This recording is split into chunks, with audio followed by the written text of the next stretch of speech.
Om Ajnanatimidandasya Jnananjana Shalakaya Chakshurun Militam Dhena Tasmai Shri Gurave Namah. Let's look at the Bhagavad Gita, chapter number 13, text number 29. We're celebrating the Divine Disappearance Day of Srila Gaura Das Babaji Maharaj.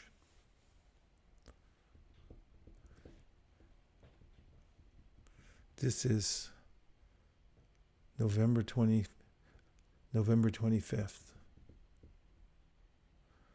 Srila Gaura Das Babaji Maharaj, gallery just for a second. It was spiritual master Srila Bhaktisiddhanta Saraswati Thakur. And Namo Gaura Shoraya Sakshad Vairagya Murte Vipralambara Sambode Padambu Jayate Namaha. In his pranam mantra we hear about how he's the incarnation of Vairagya. The devotees of the Lord are really Vairagis, especially Gaura Das Babaji Maharaj, and because they have a higher taste. There is no renunciation without a higher taste. And Gaura Das Babaji Maharaj ate very, very little. Sometimes it's said in his biography that when he didn't have time to beg, he would just take a little Ganges mud and some Ganga water and mix it together and he'd eat that. And he wasn't interested in any fame. Fame is something that most conditioned souls are eager to have, be noted, get some notoriety. But he wasn't interested. And he would chant in places where he would be out of the public view, although people would seek him out. So he repaired to latrines that were odoriferous and therefore kept a lot of people away. But he would stay there to be in solitude and chant. It's said that Srila Bhaktisiddhanta Saraswati Thakur approached him. Interesting to note the difference in education. Gaura Das Babaji Maharaj was illiterate. Srila Bhaktisiddhanta Saraswati Thakur was arguably one of the greatest scholars of the world. When he approached Srila Gaura Das Babaji Maharaj, Srila Bhaktisiddhanta, although he came very humbly, Gaura upon being asked by him to become his guru, he said, "Oh, I don't know. I'll ask Lord Chaitanya. You come back." He left and came back some time later, some days later. Did you ask Lord Chaitanya? I forgot to ask him. He was very reluctant, seemingly, to take on a disciple. By the recommendation of Srila Bhaktivinoda Thakur, he accepted Srila Bhaktisiddhanta. Prabhupada mentioned several times about the extremes that Srila Bhaktisiddhanta, his spiritual master, went to get accepted. He performed some severe austerities, became very thin, and was reminded of Ramanuja, who approached his guru 18 times before he accepted him as a disciple. And in the biography it's mentioned how Gaura reminded him, his new disciple, there's no qualification from academia, from studies, from coming from a wealthy family, any of these things. The only qualification is your sincerity. And once nearby where Gorkishore Das Babaji Maharaj was doing his bhajan, a performer came and did 7 days of Bhagavat reading and big crowds. They had some kirtan, but afterwards, Gorkishore Das Babaji Maharaj said, take the earth from that place and put it in the Ganga and sprinkle Ganga water everywhere. They said, how could it be contaminated? They just did Bhagavat and chanted the holy names. He said, I did not hear any holy names or Bhagavat. I heard rupee, rupee, rupee. And this is the teaching Sanatana Goswami gave also, that Vaishnava Mukund Girnam Putam Harikatamritam Shravananaiva Kartavyam Sarpochishta Yatapaya. It's the quality of the chanting that is potent. If it's chanted by somebody that has some material motive, then the potency is less. If it's chanted by somebody whose motive is wrong, then it's actually, he gives the example, it's like milk touched by the lips of a serpent. It becomes not only not effective, but also harmful. So in our line of the Gaudiya, Madhva Gaudiya Sampradaya, the great teachers highlighted by the list of our Shikshuk Parampara are pure devotees whose motive is fixed on pure devotional service. It's Vairagya is not an unreasonable point. It's actually reality, because we have nothing to do with this world, and somehow or other I've dressed myself up as in a particular way and pretending to act out all kinds of different relationships here that are very temporary. And the call that we get from the Shastra that stay oriented towards the spiritual world and your spiritual relationship. To the normal ear, this sounds outrageous. This is my home, this is my relationship, but it's punctuated by tears that come from the instability we find in this world. So we can look to great saints like Srila Gorkishore Das Babaji Maharaj, who are so utterly fixed in the process of pure devotional service. He chanted all day. And partly to see the qualification for bhakti is really our sincerity and our enthusiasm. And that if you're simple and you take the simple path, the full effects of the process of bhakti will manifest. Yenera vendaksha vimuktamaninas tvayasta bhavarava shuddha bhudaya aruya krishnena paramparam tata patantito nadrisha yushmadangraya. And if there's any kind of misunderstanding about the ultimate goal of life, if one doesn't know the Siddhanta, then there's no shelter in this world or in the next.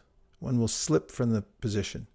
So we offer our thousands of obeisances to Srila Gorkishore Das Babaji Maharaj, whose vibration, the pure vibration, is passed down through our parampara. And anyone who takes shelter of that, the mood and method given by our acharyas, will be successful in the practice of devotional service. I read today in the 10th canto of the Srimad Bhagavatam, in this purport, Prabhupada says, we have described several times that there are two kinds of Krishna Katha represented by Bhagavad Gita, spoken personally by Krishna about himself, and Srimad Bhagavatam, spoken by Shukadeva Goswami about the glories of Krishna. anyone who becomes even slightly interested in Krishna Katha is liberated. I underlined that slightly. I thought you'd like it. I'll read it again. Anyone who becomes even slightly interested in Krishna Katha is liberated. So take it to heart. If you're slightly liberated, you're doing good. And if you can cultivate and organize your life, cultivate this process of hearing chanting and organize your life in such a way that you become more and more interested, then not only be liberated, you'll know you're liberated. Because when you're living in that vibration and you're cultivating it, then all good qualities and facilities for advancing further come naturally, without extra endeavor. Bhakti is not difficult. It's simple. And if we follow that simple path, especially becoming more and more interested in hearing Krishna Katha, then everything will come from that. It all starts with this process of hearing. So let's hear a little bit from the Bhagavad Gita. I'm continuing the 13th chapter, 29th verse. And Lord Krishna says, Samam pashyan hi sarvatra samavastitam ishvaram nahinastya manam tato yati param gatim. Samam means equally. Pashyan, seeing, he certainly sarvatra, everywhere. Samavastitam, equally situated, Ishvaram, the super soul. Na, does not, hinasti, degrade, atmana, by the mind, atmanam, the soul, tata, then, yati, reaches, param, the transcendental, gatim, destination. So compact, these verses from Bhagavad Gita. You can see all the basic principles in this verse that Krishna is teaching throughout the Bhagavad Gita. So then he says, one who sees the super soul equally present everywhere in every living being does not degrade himself by his mind. Thus he approaches the transcendental destination. I'll read it one more time. One who sees the super soul equally present everywhere in every living being does not degrade himself by his mind. Thus he approaches the transcendental destination. Purport: the living entity, by accepting his material existence, has become situated differently than in his spiritual existence. Profound. I'm going to read that one more time. The living entity, by accepting his material existence, has become situated differently than in his spiritual existence. So if you look at the word accepted, it's somehow, yeah, I'll take it. So the beginning of bhakti, don't accept it. Understand that you don't have to accept it. There is another process, another way to use one's senses. You don't have to accept the status quo. It's all a mental concoction anyway, the status quo in the world, the social processes and interactions and philosophies and all sorts of things. And this verse is reminiscent of the Sri Upanishad, isn't it? That anyarevahur sambhavad, anyarahura sambhavat. One result is attained by worshiping the supreme cause of all causes, and another result is attained by worshiping that which is not supreme. That's the sum and substance. So you have to know the difference. But if one understands that the Supreme is situated in his Paramatma manifestation everywhere, that is, if one can see the presence of the Supreme Personality of Godhead in every living thing, he does not degrade himself by a destructive mentality. and he therefore gradually advances to the spiritual world. The mind is generally addicted to sense-gratifying processes. But when the mind returns to the Supersoul, one becomes advanced in spiritual understanding. So how does one see the Paramatma everywhere? First, by anupashyati. This is the process of following the teachings of the Bhagavad Gita and the Shastras that describe how the Supersoul is situated everywhere. And although one may not have the vision to see Paramatma immediately, the system, anupashyati, means to systematically see the Supersoul by understanding through the Shastra and interacting with the world and with others with that basic understanding of seeing beyond just the external frame that's being animated by the body, by the soul, and the Supersoul who's enacting everything. If one becomes aware of Krishna's presence in everything and in every body, the Sri Upanishad says he never hates anything or any being.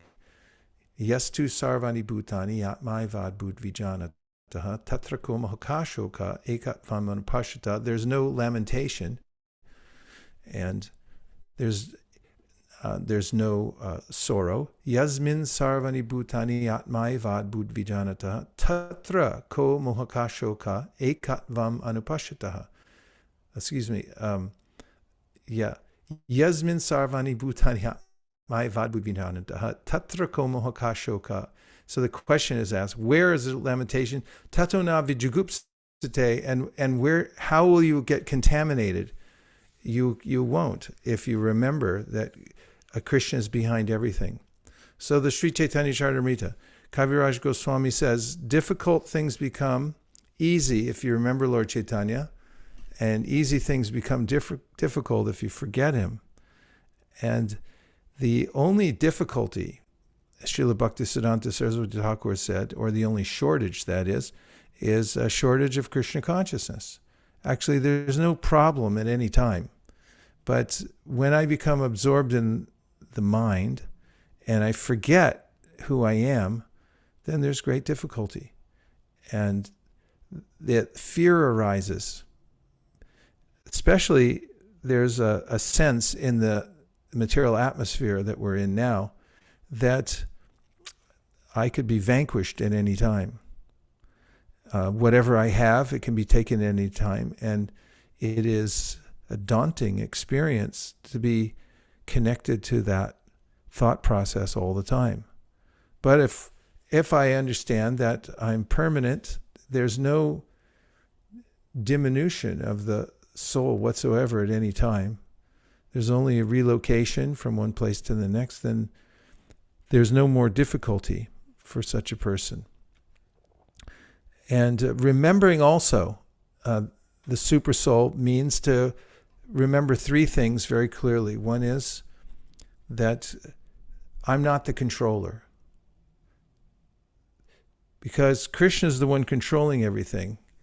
And recently I sent around an excerpt from one of Prabhupada's talks in which he mentions that don't become too absorbed in the goings-on in the material world, because first of all, there's nothing you can do about it anyway. The results are going to come out for everybody according to their activities in the material world. It will come judiciously by the arrangement of the material nature. And Krishna can bypass all that for those who just meditate on him. That's why he says in the Gita, Ananyas chintayanto mam yejana paripasate tesham nityabdhyuktanam yoga kshemam bahamyaham. I'll take care of you. Don't worry if you move your attention away from all the manipulation of the material world and think about service to me. I'll take care of you. And then he says, remember that I'm the one who can accept all of your services. So it's hard to find anybody who actually appreciates us here in this world, because you might work for somebody for a long time, and then, due to some little quirk, then they'll just drop you and say, nah, you blew it, or we don't need you anymore. Kripanas, those who don't have the benefit of a completely expanded heart, who are Mahatmas, great souls, their hearts are so big, they're full of compassion, they have a really hard time appreciating others. There's envy throughout the world, and therefore, whatever accomplishments you do make, if you try to show them to somebody, they may just become more envious. How will they appreciate what you do and what your achievements are? You can get a big house on the hill, and you can get lots of money, and then you show, and maybe even, your parents could become envious. It's like, why you don't deserve that? People all the time, they become envious. And so if you try to please the masters, the senses which are never satisfied, or other people in the world, they don't, even though they will be may be well-meaning, not that everybody's just, doesn't have a good molecule in their body, but their capacity is lacking. But Krishna doesn't lack capacity to appreciate what you do for him. That's why he says in the Gita, Bhuktaram yagya tapasam sarvaloka maheshwaram suridam sarvabhutanam gyatvam am shantim richide. He said, if you want to be peaceful, think like this. Think that if I give to Krishna, then he'll appreciate it.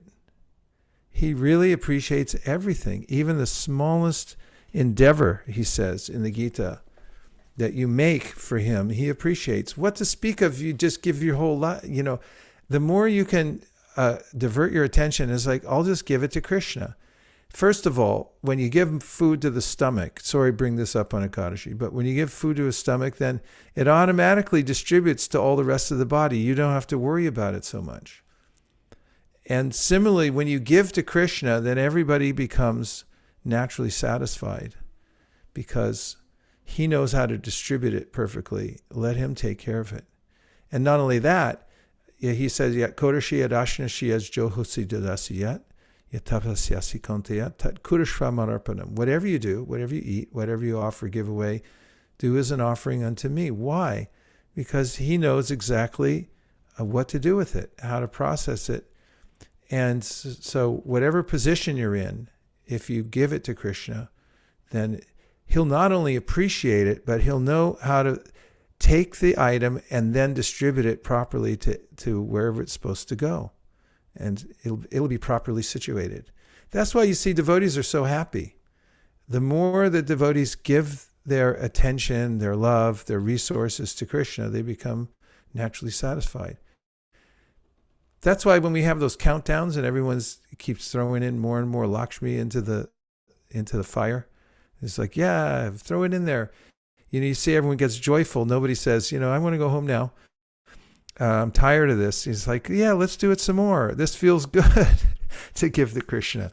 And that's remembering the super soul. He's the Yagyapati. He's there within the heart. So he's the enjoyer, and it's not that you don't enjoy by giving to the enjoyer. That's how you enjoy, because we're part of the enjoyer. We're part and parcel, and our job is to feed him. The more you feed Krishna, and it's like, here, he's saying, just try to give me stuff. I'll take care of it for you. I'll handle it. Don't try to handle it yourself. It's radioactive. All the things in the material world. In fact, I wrote in my notebook I saw the other day from a long time ago, everything belongs to Krishna, and the faster you can give it back to him, the better you'll feel. It already belongs to him. The only reason I feel out of place and out of sorts and overwhelmed, because I'm thinking, this is all my stuff. I have to manage it. But if you transfer it, it's not that you don't have engagement. You can manage so many different categories of energy, but just keep them flowing in the right direction. You know, it's so powerful to see sadhus, and they have resources, but they're giving it to Krishna. It's not just non-reactive, but it's beautiful. And you see that they actually grow. Their hearts, they have such a reservoir of resource, not just material, but also their hearts become bigger by giving. So remembering that the super souls are within everyone's heart and performing our duties for him and worshiping him within the heart of others by giving. This is one of the principles of the Bhagavatam. Tapyante lukatapena sarva prayasojana parama aradhanam tadis purushasyaki latmana. This happens when Lord Shiva agrees to drink the ocean of poison. Parvati said, she nodded. Yeah, go ahead. She knew how powerful her husband was and could handle it. And all the devas and all the Danavas, they all came there, in anxiety. The whole universe would be ruined, and he agreed to drink the poison to save everybody in the world. And Shukadeva Goswami said, that's a Vaishnav. And a person who tries to please the Lord within everyone's heart by doing good for others, that person is doing parama aradhanam, the high service, the supreme kind of service. So also just remembering Krishna owns everything. He's the enjoyer. You can give to him. He'll know what to do with it. Don't worry. He won't drop it. He won't misuse it. It won't get neglected. He can use and digest everything. And also, finally, the super soul, he says, Suridam Sarvabhutanam, he's the best friend. There are different kinds of friends in the world. The ones that stick with you even when you mess up. I mean, you see in politics, everyone's watching which way the wind blows, and then yeah, I'm with him. No, I'm not with him. Everyone's ready to drop everyone as fast as they can according to their own self-interest. But it's really overwhelming when you meet somebody who just sticks with you in all conditions and is always there for you. And that's, Gajendra notices that and says that of Krishna. I mean, who's the one who's there with you at the time of death and goes with you to your next body, even though you make a bad choice? You didn't do your homework. You get a bad next life, and Krishna will go there with you. And he's still there, ready at every second to accept your offerings and to reciprocate in whatever way you want to reciprocate. He's the best friend. So Krishna says, remember me like that I'm the super soul. I'm the best friend within everyone's heart. It's amazing too, when we have that vision and we're living our lives like that, it has an effect on other people. Because living entities are very sensitive. They can feel motive and they feel our intentions. And if our intentions are to serve Krishna, then actually people notice it. This is something you can experiment with when you're distributing books, as an example. I find this a good laboratory for practicing this. If you just go with goodness in your heart, you don't have a kind of fruitive mentality that I'm going to be the best and I'm going to be famous after this because of how I'm doing. And you're just thinking that super soul is within this person's heart. And I want to do the best service I can to the living entity there that will noticeably please the super soul within the heart. And I'm detached. Oh boy, what a powerful energy that creates. I remember once I was in Toronto. We were going door to door. I love Toronto in the winter because, well, of course, it's freezing outside. You got to bring a lot of extra clothes and the right ones so you don't freeze your fingers off. But then we go inside these huge apartment buildings, and they're built for cold weather. So maybe there's like 15, 20, 40 floors. And we go in there, so-called security buildings. Anyway, I'm not going to give away all the secrets how to get in there, unless you ask me. But you go in, and we just start on the top floor and start working our way down and talk to everybody in the building. But I remember once I was talking to this man, and he seemed, it's very rare, but he seemed slightly out of sorts when he opened the door. And however, he agreed to take the book, and I told him that we didn't require a donation, but if he gave something, it would benefit him. And so he said he didn't want to give anything. And I said, I really felt it in my heart that, you know, I wasn't attached, and I was feeling goodwill towards him. And I was really thinking, you know, just we're here on a really auspicious mission, and there was no residue in the air from me feeling resentful or it was somehow Krishna's mercy because of the association I was in. So anyway, he closed the door. I said, no, please keep it anyway. It's not necessary. And then a couple of minutes later, I heard somebody running down the hallway, and he wanted to give a donation. And he did. And in those types of instances, I notice what is the psychology of living beings in the world. They're so used to being exploited, and it's tit for tat.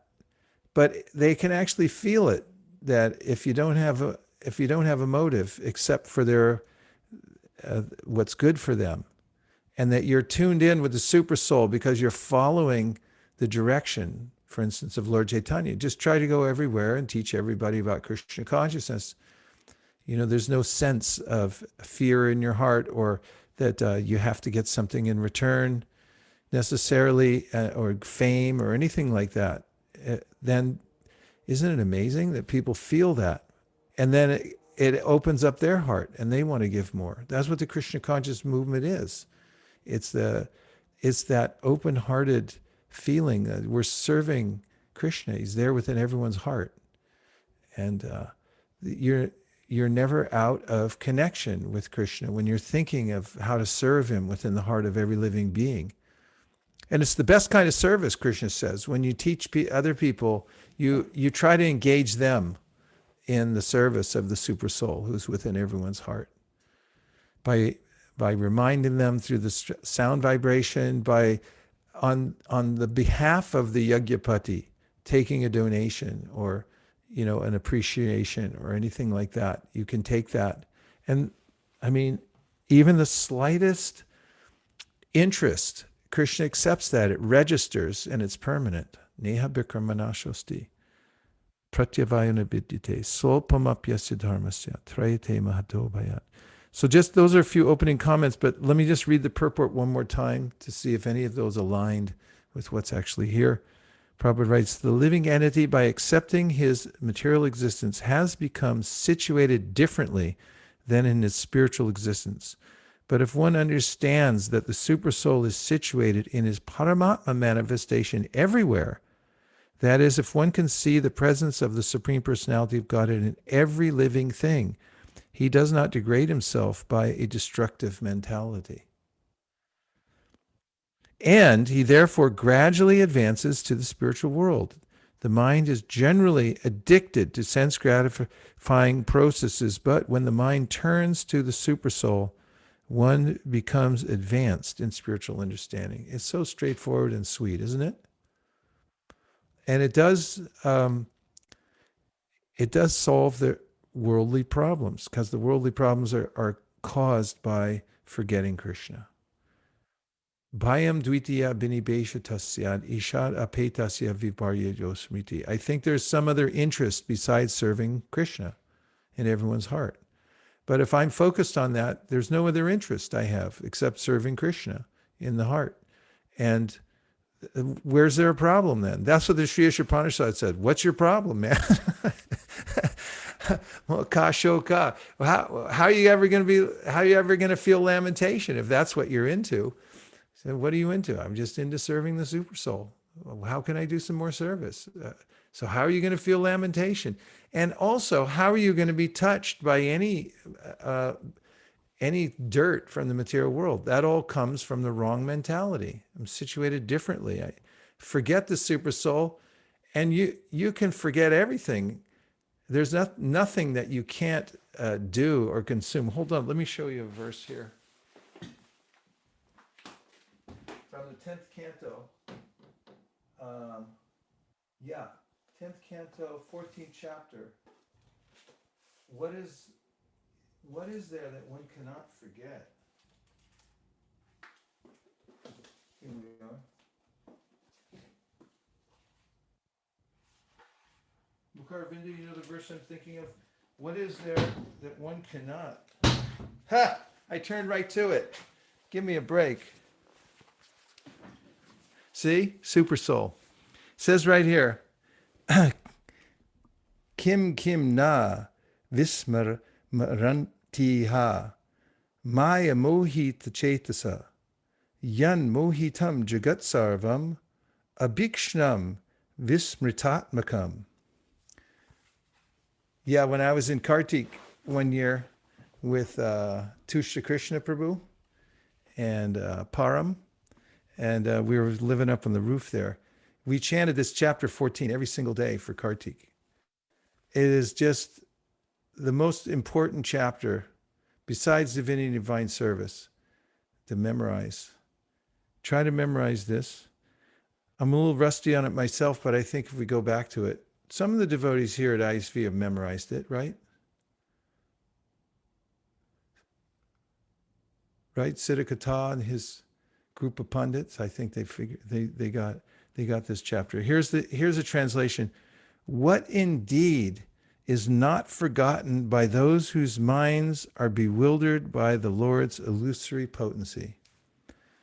By that power of Maya, this entire universe remains in perpetual bewilderment, and in this atmosphere of forgetfulness, no one can understand his own identity. What indeed is not forgotten by those whose minds are bewildered by the Lord's illusory potency? By that power of Maya, this entire universe remains in perpetual bewilderment, and in this atmosphere of forgetfulness, no one can understand his own identity. Purport. It is clearly stated here that the entire universe is bewildered. Thus, even great demigods like Indra and Brahma are not exempt from the principle of forgetfulness. Since Lord Krishna exercised his internal illusory potency over his cowherd boyfriends and calves, it is not at all astonishing that for 1 year they could not remember their position. Indeed, by the Lord's external illusory potency, the conditioned souls forget their existence not only for 1 year, but for many billions and billions of years as they transmigrate throughout the kingdom of ignorance called the material world.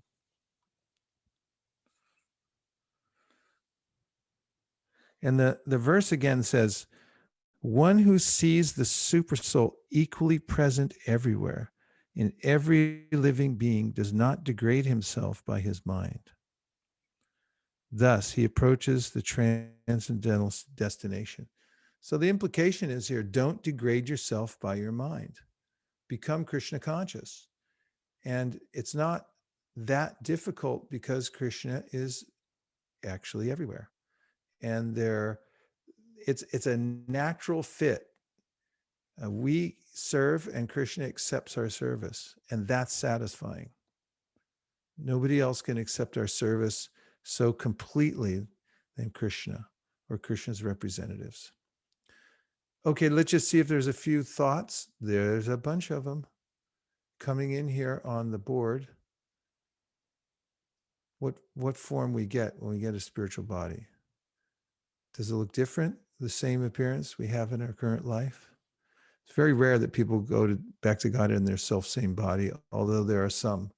But even Gopa Kumar, his body transformed before he went back to Godhead. Our current frames are not representative of our spiritual body. It's just a random mix, computer fabrication made up of the modalities that we have now, our spiritual body will be quite different. Bhakti Rafaela, is it that we are here only in consciousness due to the mind while we are meanwhile sleeping in our original position in the spiritual world? And this nearly stops as much as we come back to Krishna consciousness. And how can be that chanting, sometimes when chanting becomes deeper, more intense, sometimes one or the mind allows it, and sometimes probably the mind refrains, even if one is tasting the chanting. The mind's very powerful. So it's like a wild animal. People all stop to get some wild animal because they think it's cute, and then later on it just eats them. It's funny. I mean, it happens all the time. Yeah, he's really cute. Yeah, right. Comes out at night, kills the whole family. So the mind's like that. You got to understand that the mind is it's like a wild animal. You got to be careful. Yogis are always careful of the mind. They never say, "Oh yeah, it's okay." They're cautious. You have to be cautious. Krishna consciousness, and there is a demarcation between the material and spiritual worlds. There's the Viraja river. There is a difference. And Krishna says, Prastasmatu bhavonyo vyakto vyaktat sanatana yaksak sarveshu bhuteshu nashyatsu navinashati. When the part down here is destroyed, that other part isn't destroyed.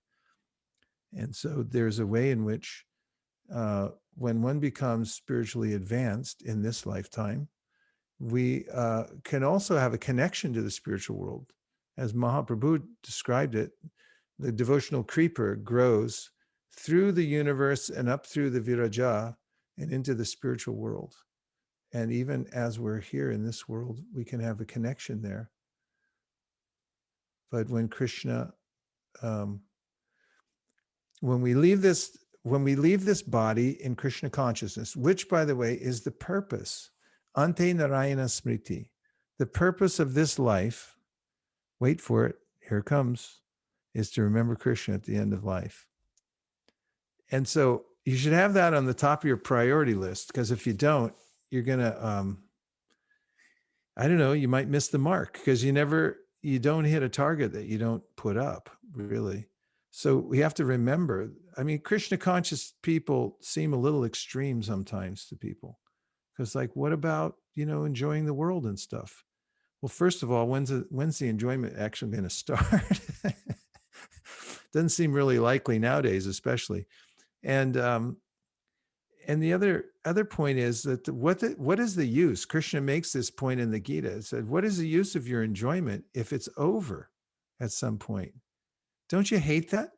I mean, when you know it's going to be over, I mean, that's the worst part of it. In fact, he writes that in the 11th canto. He's speaking to Uddhava confidentially, and he says, what's with these living entities? He said, can you imagine trying to enjoy while you're standing in line for the slaughterhouse? Krishna says this. Can you imagine that? Trying to enjoy when you're standing in line for the slaughterhouse? It's horrible. I mean, it's frightening, isn't it? Even to say that.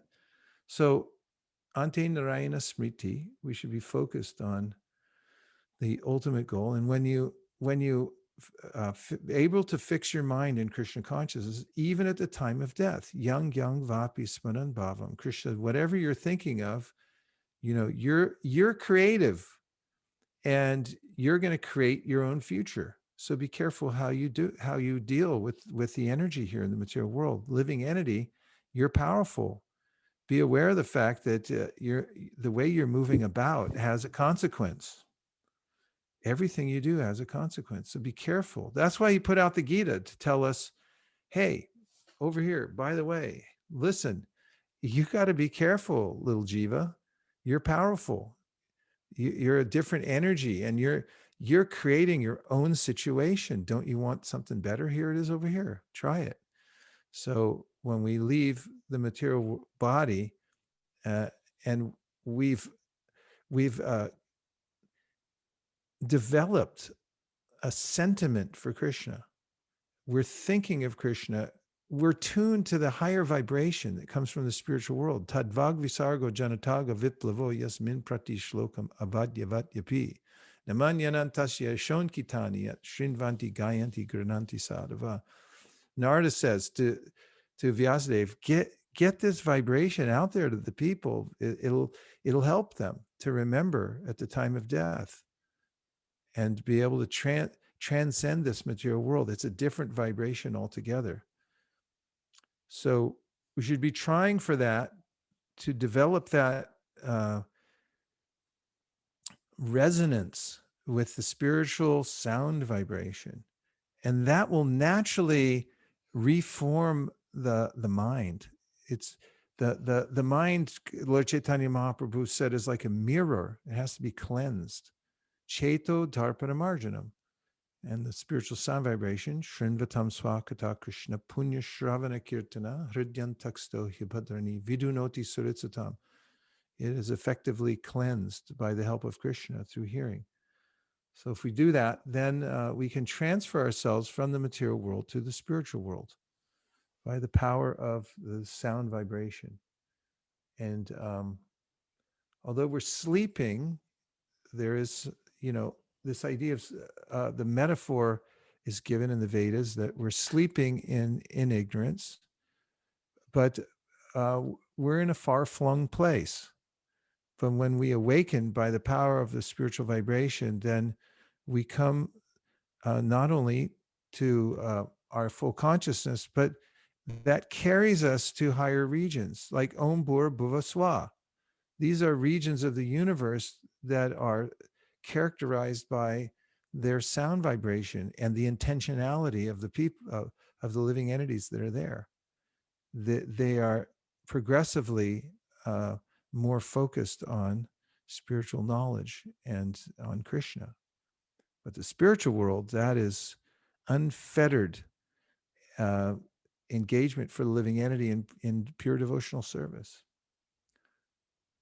So when we wake up, then we realize that although it doesn't matter where we are, Narayana Paraksarve Nakutaschana Bibhiti Swarga Pavarga Narakeshu Api Tulyarta Darshina. It's equal to the devotee, because the devotee isn't defined by his or her environment, because the consciousness is what's the essential matter, the essential point that determines where we are really. But there are regions, and there is a material region, and when we awaken from that sleeping, then there are better places for us. This was intuited by Uttara. Uttara, when she asked Parikshit Maharaj, you know this in the Brihat Bhagavatamrita, she intuits that there are living entities with different grades of consciousness. Some of them are so utterly absorbed in Krishna consciousness, she said, there must be a different region for them. Mustn't there? And then Parikshit Maharaj answers that question by speaking the abbreviated form of the Bhagavatam and describing how the highest region, Goloka Namni Nijadamni Tale Tatasya Devi Mahesha Haridama Suteshu Teshu Te Te Prabhava Nichaya Vihitascha Govindamari Purusham Tamaham Bhajami, is Goloka Vrindavan. I mean, it's amazing, isn't it? You go past the material world through Maheshtam, then you come into the spiritual Vaikuntha planets. Every one of them is larger than the material world, and they're always expanding. And then if you take all of the Vaikuntha planets put together, it doesn't equal the size of Goloka Vrindavan. And it's always expanding. It's in the TLC. And you go through Vaikuntha, all the Aishvarya is there, from manifesting from Narayan and his devotees. And then you go all the way to Goloka Vrindavan, the pinnacle. And this is what Parikshit Maharaj was describing to his mother. The Brihat Bhagavatamrita, you get to the pinnacle. And you get there, and there's just a little village. And there's a dairy farm. There you go. Topmost. Krishna, he was a little child with a stick in his hand, and he's herding the cows, and everyone's singing and dancing, and they got, simple village life. But it's overflowing with love. Shriya kanta kanta paramapurusha kalpataravo. Druma bhumishchintamani ganamai toyamamritam kataganam natyam gamanamapi vamshi vriyasaki. Chiranandam jyoti paramapi taraswadyam apija sayatra shirabdi sravati surabhibhyash sumahan. He's describing how the surabhi cows there, they're so in love. And so are all the other residents. They're just dancing out of joy. And the cows are giving unlimited milk. Cows give milk when they love. They have that vatsalya ras. And they just want to give and give and give and give. Everyone's giving all the time. No taking. You go to a class in economics, and the first thing the textbook tells you, this is about scarcity. Fighting over scarce resources. Law of supply and demand comes from scarcity, and how we're going to divide it up amongst ourselves, honor among thieves. That's the material world. Bunch of thieves trying to divide up the loot and just suffering. Honor among thieves, Prabhupada said, they steal it, they go meet in a garage somewhere, and they say, okay, now, you divide this up honestly, right after they stole it. But that's not there in the spiritual world. Everyone's open-hearted because they already gave everything to Krishna. And all they want to do is give more love, and Krishna wants to give back love. Let's just see if there's anything from the Zoom room. Here at Balaram. I skipped Balaram's question a couple weeks ago, and now I'm going to go right to his. He said, what specifically changes in our spiritual existence when we accept conditioned life? I've heard Srila Prabhupada say that only our eternity is diminished here, but is there more? What specifically changes in our spiritual existence when we accept conditioned life? Well, the consciousness changes. And I mean, you can experience it from the laboratory of the human body you have now, which is a little laboratory through which you can experiment with consciousness if you wish. And you can notice the difference of what happens when you forget Krishna and you look at Maya. Then Bhagavatam says, Bhayam dvitiya abhinibeshita syad. Syad means it arises. Immediately, what arises is fear, because you forget to serve Krishna, and you forget that Krishna is your friend, and you forget that Krishna is the only one who can really take properly, and he's the controller of everything. And then he said, well, it must be me. I must be the enjoyer. And what changes is our orientation. And so apetasya means we're disoriented. We get turned the wrong direction. And viparyayo smriti means we forget. We've forgotten who we are. And that's always lamentable. So what we are is so wonderful that if we simply remember it and act in our real constitutional position, Lord Chaitanya said, Jivera Swarupahoy Krishnana Nityadas. That's the first thing Sanatana Goswami says. Who am I? Who am I? And Lord Chaitanya just answers him. He says, Jivera Swarupahoy. You're a little jiva, Krishnana Nityadas, and you're always a servant of Krishna. So what we lose is our memory of who we are. And it's a facilitation because we have, boy, this is getting esoteric, but we have free will. And if we didn't, then how could we love? How could we make a conscious choice? And this is the exciting part, that you can notice this while you're chanting Hare Krishna in your japa. If you notice this, you're chanting good japa. You notice that, wow, I have free will and I can offer it to Krishna. If you're noticing that when you're saying Hare Krishna, Krishna Krishna, Hare Hare, Hare Rama, Rama Rama, Hare, and the thought comes into your mind, the impetus that, hey, I could just give everything to Krishna if I wanted to. Even if you think that, like start considering it, Krishna will uh, just give you so much encouragement. Like, yes, keep going because that's how to live in abundance, not in scarcity. That's the real thing. And that's what we've forgotten. Okay, Manjula Kanta has awakened to the question and answer period. Please go ahead. Gurumaj, today's class was a bit more challenging for me because I always find this concept of the super soul very difficult to penetrate. When when we think of ourselves as having the super soul inside, and we are more conscious of our own power and our ability to make choices, it's much easier. But when I'm interacting with people around me, to recognize that the Lord is within each and every one of them and they're all jivas is so difficult. I see them with their tastes, their preferences, their likes, their shapes, their associations.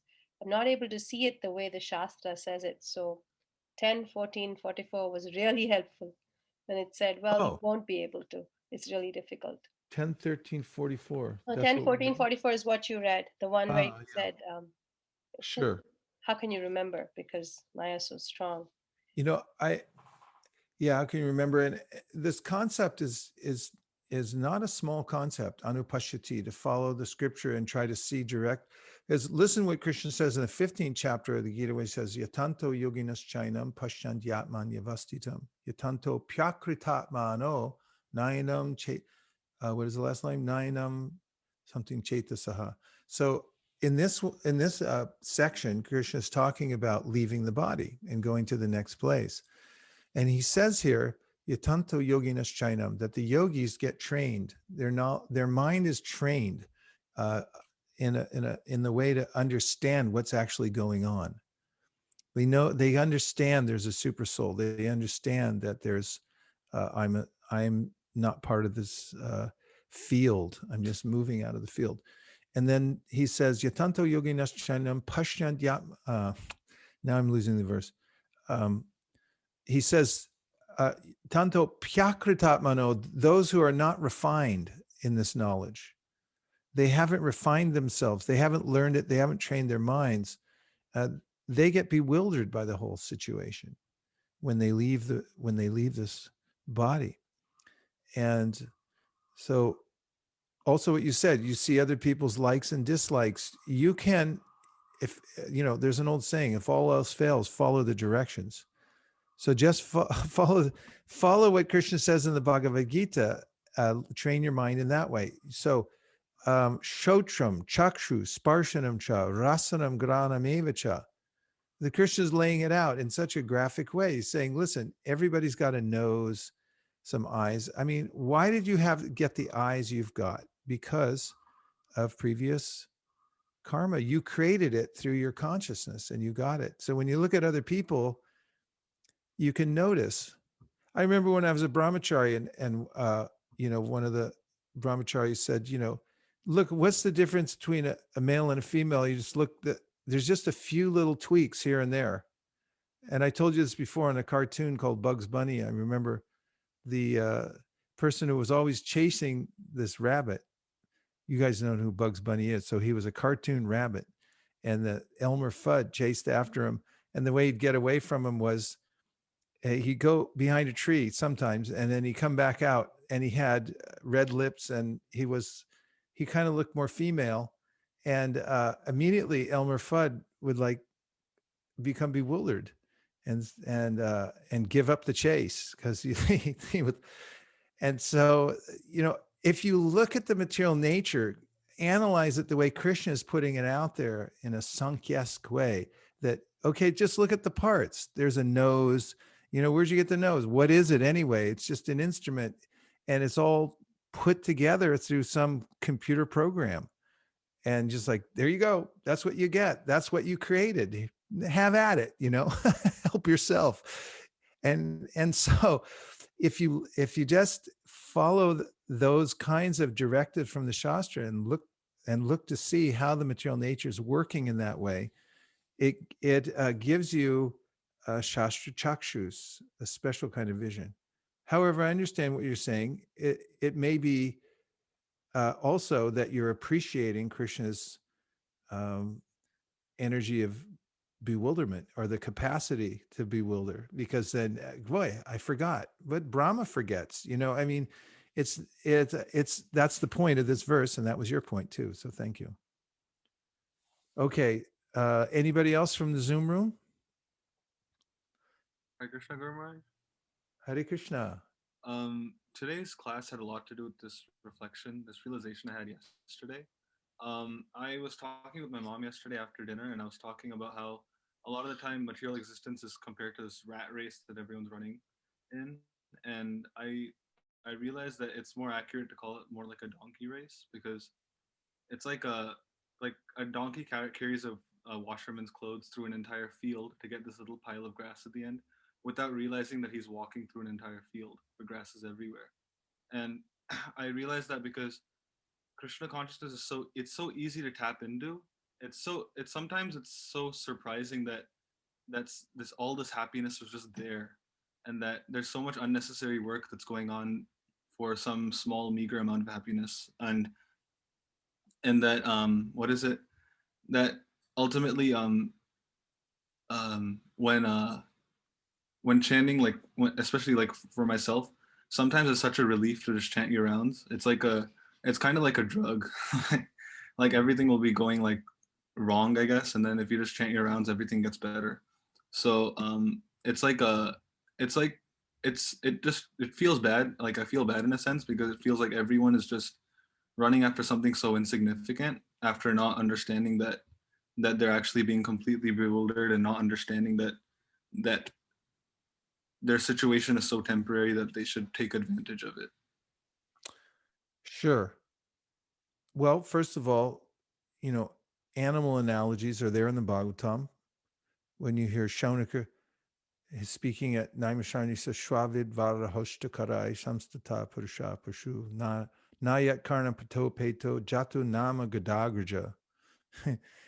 He says, people are hogs, dogs, camels, and asses. And of course, probably goes into detail about, hog, indiscriminate eating, dogs, um, they can't live without a master. Camels, they drink their own blood. Chewing asses, you just described, and so forth. So that's there.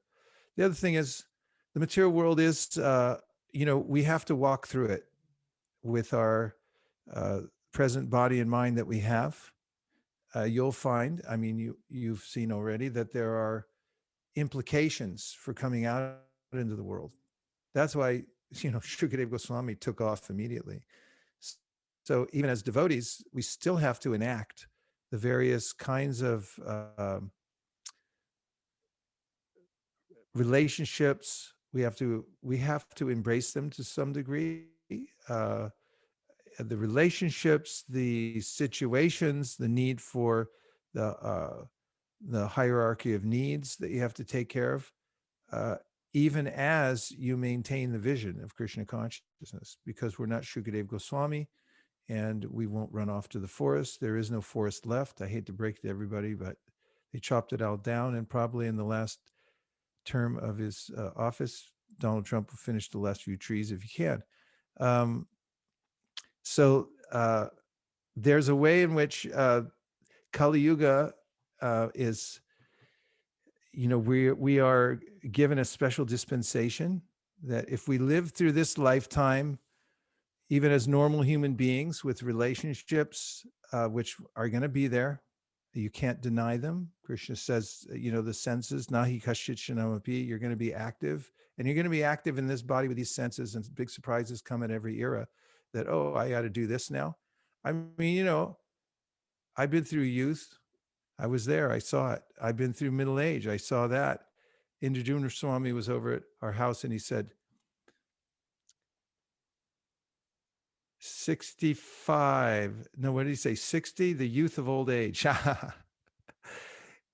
In the youth of old age. So, Krishna mentions this in the Gita. Dehi no sminyata dehi komaran yovanam jara.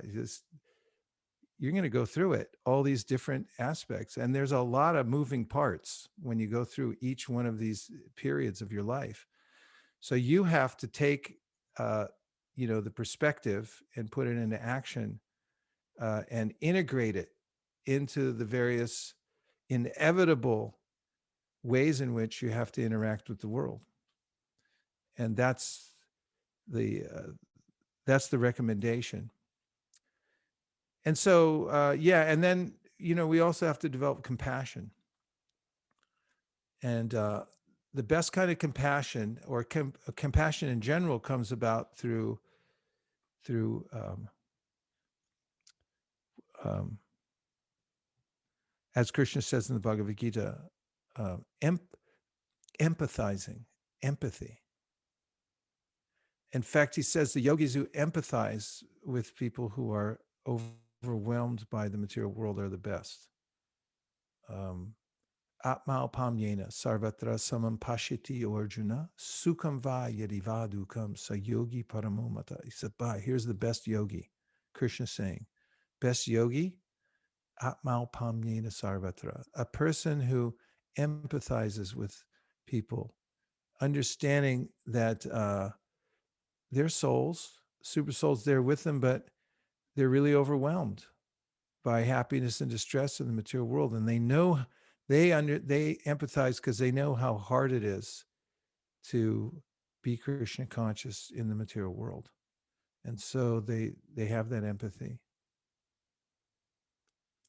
Yeah, your point's well taken, and we have to take these examples, sentiments, observations that we're getting through our practice and apply them. And also at the same time, part of seeing the super soul in everyone is having empathy for others as well. Yes, they're overwhelmed and they're acting like hogs, dogs, camels, and asses. But so am I, because I'm the biggest donkey around, is the mood of a devotee. So he feels sorry enough to help other people. Otherwise, Prabhupada said, you announce the world and then you get envious of other people and you think, oh, I gave it up. I wish I had a house like that.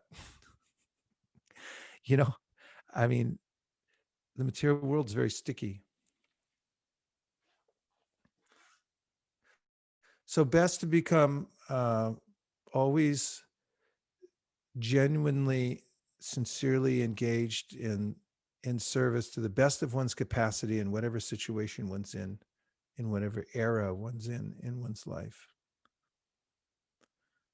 Okay. Anything else? I'm going back to the board. Shrisha says, Mataji says, how can we understand that Krishna is accepting our service, as sometimes while we are serving, there's so much disturbance we face from other people and even from people who are practicing Krishna consciousness. Welcome to the world. Well, you have to find your niche in Krishna consciousness. Just because you're in a big, huge movement, you're on a big boat going back to Godhead, doesn't mean there aren't people on the boat that are going to give you some grief. Get used to it. So the best process is to find your people. Also, don't disparage others. Just learn how to work around it. What do I mean by your own people? Swajatiya, Lord Chaitanya said, find like-minded devotees who are more advanced than oneself and associate with them. We should also be forgiving at the same time. But if you have a place, if you have your mentors that you can relate to, they can relate to you, and you have your situation with those who are like-minded, then that's really good. One godbrother I once asked, I startled him by asking, who's your best friend in Krishna consciousness? And it really threw him for a loop. He didn't have an answer. In fact, he called me, a couple of weeks later and said, you really threw me by that question. And if you can find a friend in Krishna consciousness, you're really lucky.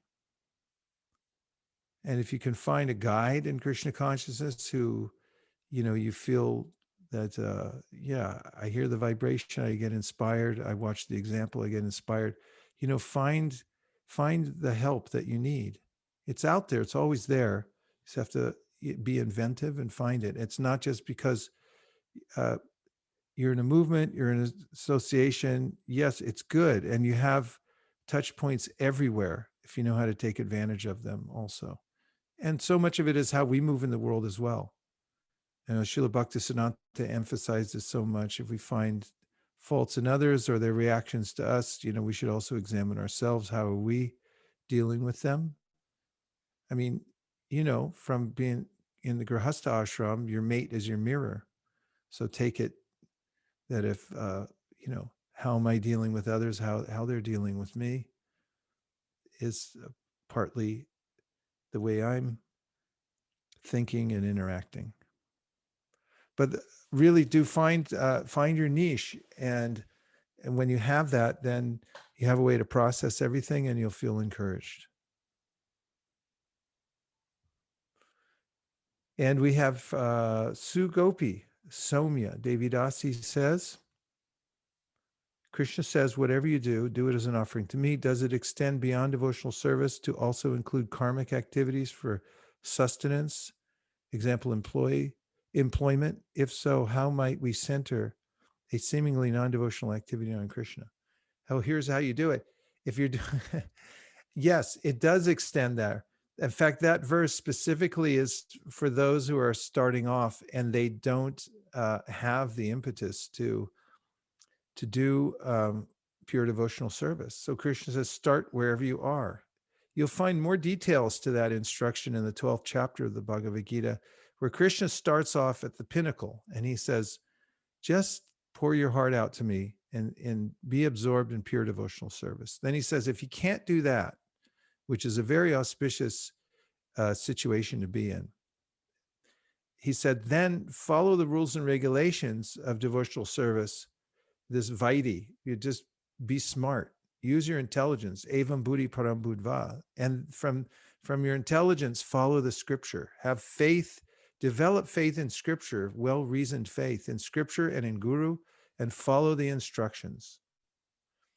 And from that, he said, then you'll come to the perfect stage. He said, if you can't start there, then start by giving to the devotees. You live on the outside, you do your thing, but you give to help Krishna consciousness.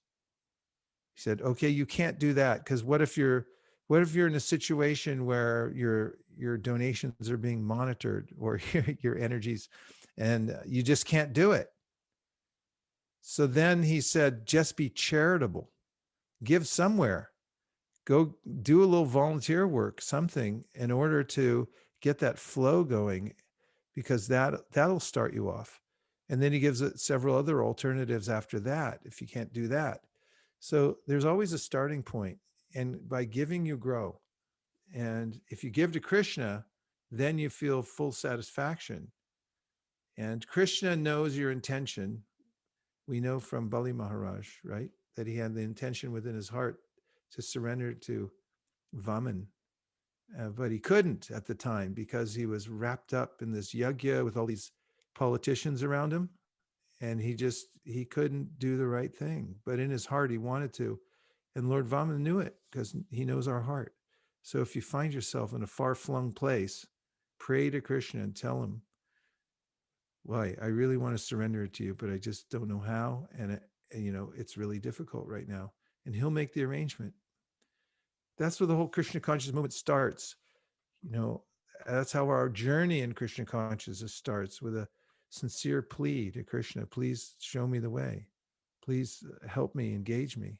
And if we lean into the chanting, then it'll be tasty, actually. If we feel that, Lord Chaitanya said, when we chant, Trinadapi Sunichena, and we're feeling like, I just want to serve. I'm so fallen. I'm caught up in this whole morass in the material world.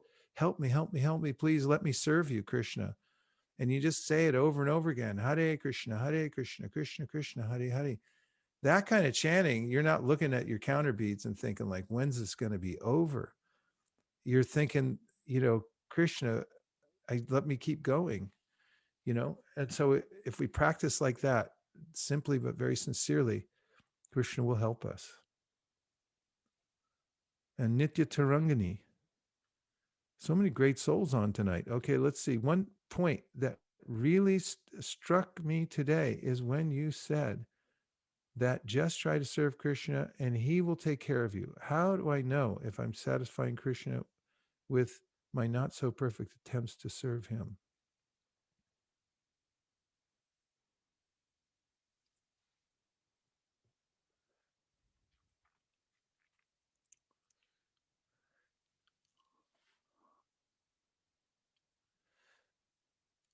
Well, one thing is remembering what Krishna's saying.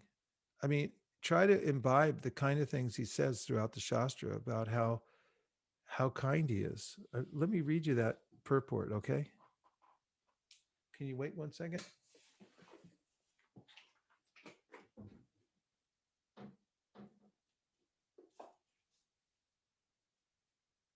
It'll just take a second.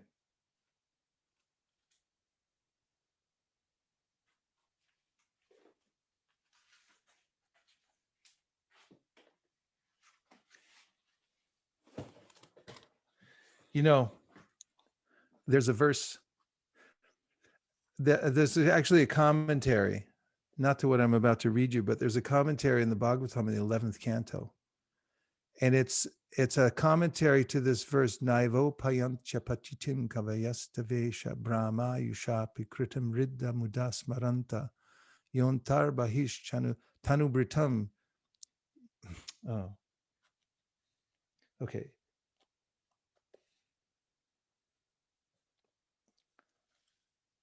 Naivo payantya pachitim kavayas tavesha brahma yushapi kritam rida mudasmaranta yontarba his tanubritam ashuban vadunvan acharya chaitra vapusha swakatim vyanaktiya. Too bad I finished it before you put it up. Okay, so in the commentary to this verse, you could take it back. Jiva Goswami, thank you, by the way. I think that's very beautiful, the way you do that. Jiva Goswami says, the devotee appreciating Krishna's words in the Bhagavad Gita, Sarvadharma Parija, just take that one verse, all the way back to Godhead. Just take that one verse. Jiva Goswami says the devotee remembers it over and over and over again, that Krishna said this. And he says Krishna is so dear to the devotee for saving him. He feels so grateful for saving him and just saying those words that I'll save you, that he says he's more dear to Krishna is more dear to the devotee than millions of his own lives. So, we can develop this appreciation that just understand this one thing. And Prabhupada says this in a talk he gives. He says, if a man comes and says, I'll take care of all your affairs, no problem. Then, that sounds very pleasant, but then you'll think like, nobody can do that. And what's the catch? There's something wrong with this thing and it's not going to work, right? You're going to get a vaccine. We'll fix the whole thing. Is like, yeah, I don't know. Is it going to work? Something else is going to happen.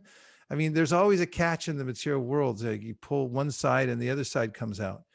So when Krishna says it, Prabhupada says, then he's the Supreme Personality of Godhead. You can believe it. Put all your energy on that yes, he's all powerful. He's all merciful. And if you don't know that, then understand through hearing the Bhagavatam and the Gita how it's true. It's well-reasoned faith. It's not some fake out. There is a source to everything and it's intelligent. And if you study Bhagavatam, you can understand that Shukadeva Goswami is presenting, he's benevolent. This is how he starts off the Parikshit Maharaj. Understand his benevolence. Look at the universe, see how it works. See how you're interacting. You're unnecessarily flailing here in this world. So if you cultivate this understanding that Krishna is all kind, he's benevolent, and he says it himself. That was one of the 3 points I brought up at the beginning. Suridam Sarvabhutanam, best friend of everybody. Man, what a change in your countenance that will create by understanding that. And here's the verse. 8:23:2. This is very heartrending. So if you're on the edge and you can't handle this deep sentiment that comes out in this verse, I recommend, go have a sandwich. No, it's a Kadashi. Go have a little Charnamrita and come back. Bali Maharaj said, what a wonderful effect there is in even attempting to offer respectful obeisances to you. I merely endeavored to offer you obeisances, but nonetheless, the attempt was as successful as those of pure devotees. The causeless mercy you have shown me, a fallen demon, was never achieved, even by the demigods or the leaders of the various planets. Purport. When Vaman Dev appeared before Bali Maharaj immediately wanted to offer him respectful obeisances, but he was unable to do so because of the presence of Shukracharya and other demoniac associates. The Lord is so merciful, however, that although Bali Maharaj did not actually offer obeisances, but only endeavored to do so within his mind, the Supreme Personality of Godhead blessed him with more mercy than even the demigods could ever expect. As confirmed in Bhagavad Gita 240, Swalpamapyasya dharmasya trayate mahato bhayat, even a little advancement on this path can protect one from the most dangerous type of fear. The Supreme Personality of Godhead is known as Bhava Grahi Janardana because he takes only the essence of a devotee's attitude. If a devotee sincerely surrenders, the Lord, as the super soul in everyone's heart, immediately understands this. Thus, even though externally a devotee may not render full service, if he is internally sincere and serious, the Lord welcomes his service nonetheless. Thus, the Lord is known as Bhava Grahi Janardana because he takes the essence of one's devotional mentality. Vaikunthanayaka Prabhu, what is we're all waiting to hear. What It was the it devotees was of Mysore are feeling about hearing this. it was really encouraging, Maharaj. That actually, um, usually we look for low investment and high returns in this material world. This is the ultimate example that with just a very small investment, you are assured of such a wonderful returns. So, yeah, it's wonderful, Maharaj. Thank you. Yes. The best, we got the best ROI in town. Thank you very much. Good to see you. Okay. So I think we came to the end. Okay. Namrata has a question. Could you please speak about the relationship between the subtle body and the soul? Why is it important to purify the mind if the mind is actually separate from the soul or consciousness? Yes, the soul becomes absorbed in seeing its own reflection in the mind. After all, the mind is inanimate. It's just material energy. It's part of the Mahat Tattva. The ingredients that are in your body are part of the material world. And so it's no more animated than the rest of the earth, water, fire, air, ether, mind, intelligence, and ego. Those are subtle energies. They're not spiritual. Why does it look alive? Because you are reflected in it. Your effulgence is there, and therefore it looks alive. But I'm mistaking looking in the mind, which is a reflective surface, and seeing the impressions there, which are like the mind picks up from the senses input that comes from the outside world, and it takes a photograph, just like on your smartphone. You put it up, you open the lens, you take a snap, It goes in, it's in the cloud, it's in there somewhere, right? You may forget about it, but it's still in there. So the mind has been filling up with these since a time immemorial in the material world. This is how Krishna describes in the Gita how we're moving from one body to the next by the force of the mind. And even in this life, not just at the time of death, I'm being pushed by my previous impressions. That's called karma. Karma takes place in the mind, actually, because I think I'm making an independent decision, but actually I'm like, I'm a Republican, I'm a Democrat. It's like, you're a soul. You have nothing to do with all these things. You actually are being compelled because of, you're listening to a particular station. That's why you think like that. So everyone's tuned in to a particular sound vibration, and there's mixtures of that, and those impressions are there within the mind. And so the mind gets animated by ourselves. So it's kind of ironic in a sense. And so then the process Hamsa Avatar describes in the 11th canto of the Bhagavatam, you can't really detach the mind from the world, but you can detach yourself from your mind, because the mind's part of the world. It's already connected. He says it's the sense objects are embedded in the mind, and the mind's embedded in the sense objects. There's this umbilical cord there, but you can come to see the difference between yourself and your mind. And you can also purify the mind. The mind, Krishna says this in the Gita, the mind can become the best friend. And how does that done? Replacing the samskars. And that's what we do in Krishna consciousness. We do everything that a materialist does, only we do it better, because we have, like, for instance, people use, I don't know, Chanel No. 5 or whatever they sell at the duty-free shops for thousands of dollars for this stuff, which, by the way, has urine in it. They make these with all kinds of stuff. But we offer the best sense to Krishna. Sandalwood, a guru. If you grind pure sandalwood with a little saffron and a little bit of pure rose water, and camphor, real camphor, not the fake stuff, edible camphor, you grind that up and you offer it to your deity, you're going to go to heaven in 2 seconds by smelling that. That's a samskar. It leaves in your brain and go like, Krishna, smell, he's there. Punyo ganda prativyam cha. So we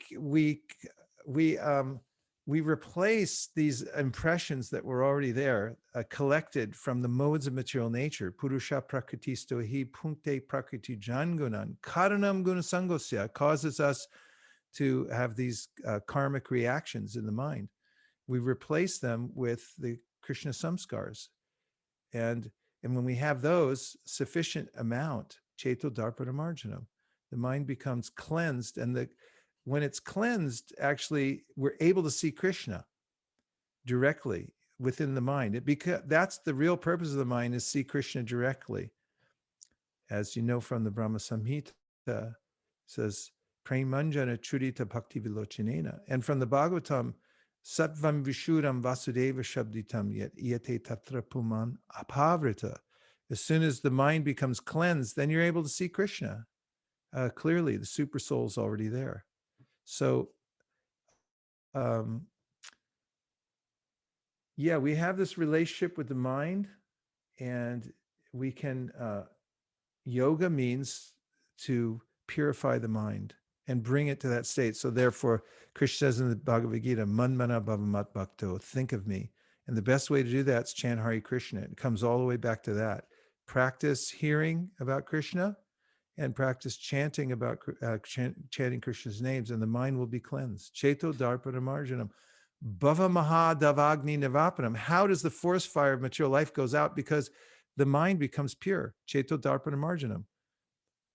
Shreya Kayarava, all auspiciousness awakens in our life. Kayarava Chandri Kavitaranam Vidya Vidu, we get knowledge. Vasudevi Bhagavati Bhakti Yoga Prayojita Janaya Yashivayaragyam Gyanam Cha Yarahaitukam. When you're directly in touch with Krishna, knowledge detachment come. Vidya Vidu Jivanam Anandam Buddhivardhanam, Snapanam, we get cleansed. Param Vijayate, Sri Krishna Sankirtana. And the jiva can actually become a real hero in this world by doing that process. And become the real heroic thing is to become free from the oppression of the mind and come back to Krishna, even in this lifetime. Well, I went way over time. I'm very sorry, but it's been an ecstatic day, hasn't it? Because as the world rages on, we just go on with our thing. We don't care. Whatever kind of thing, episode is going on in the world, we know where to go. We just keep doing hearing and chanting. And I just watched Prabhupada. He went through all these different things. Look at his life.